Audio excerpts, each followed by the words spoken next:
भीड़ जोर से चिल्ला रही थी। ज़ॉम्बियों का एक अटूट सैलाब लोहे के दरवाजे पर पागलों की तरह टूट पड़ा था। दरवाजे के अंदर एक आदमी अपनी जान की बाजी लगाकर उसे थामे हुआ था, क्योंकि दरवाजा टूटा तो सर्वनाश निश्चित था।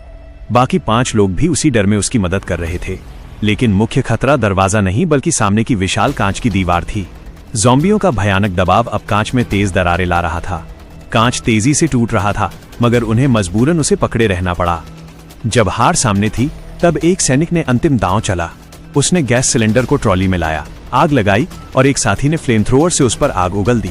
जैसे ही ज़ॉम्बियों ने कांच तोड़ा, ठीक उसी पल उस आदमी ने जोर से एक अलमारी को किक मारकर उड़ा दिया। अलमारी जलते हुए ट्रॉली से टकराई और आग की एक अस्थायी दीवार बन गई। ज़ॉम्बियों का हमला कुछ पलों के लिए थम गया। सबने राहत की सांस ली और भागने की तैयारी की। लेकिन तभी किस्मत ने सबसे बड़ा धोखा दिया। अचानक इमारत का फायर अलार्म बज उठा। छत से झरनों की तरह पानी बरसने लगा। कुछ ही सेकंड्स में वो आग की दीवार बुझ गई और जिन ज़ॉम्बियों को मरा समझकर छोड़ दिया गया था, वो सब फिर से जिंदा होकर उठ खड़े हुए। अब बचने का कोई रास्ता नहीं था। उन्होंने देखा कि ऊपर की मंजिलें भी खतरे में थीं। वो किसी तरह दाईं तरफ भागे और एक दरवाजा बंद करने में सफल हुए। अब उनके पास एक ही रास्ता बचा था, छत की तरफ भागना। ऊपर की मंजिल पर सैनिकों ने उन्हें पहचान लिया और दरवाजा खोल दिया। लेकिन जैसे ही वे सब अंदर पहुंचे, बाहर से खौफनाक चीखें सुनाई दी। ज़ॉम्बी अब घुमावदार सीढ़ियों से ऊपर चढ़ रहे थे। दरवाजा तुरंत बंद कर दिया गया। सबने चैन की सांस ली, लेकिन ये चैन ज्यादा देर नहीं टिका।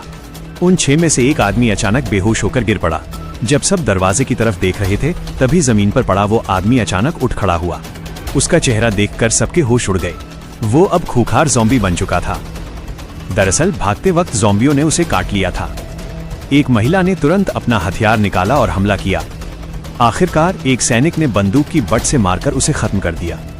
जिंदा बचे हुए 5 लोग अब सुरक्षित थे, लेकिन गहरे सदमे में थे। अगली सुबह कमांडर ने बचे हुए लोगों को रस्सियों के सहारे नीचे उतारा और उस भयानक इमारत से हमेशा के लिए बाहर निकाल दिया। इस तरह 6 लोग निकले थे, लेकिन सिर्फ 5 ही जिंदा बच पाए।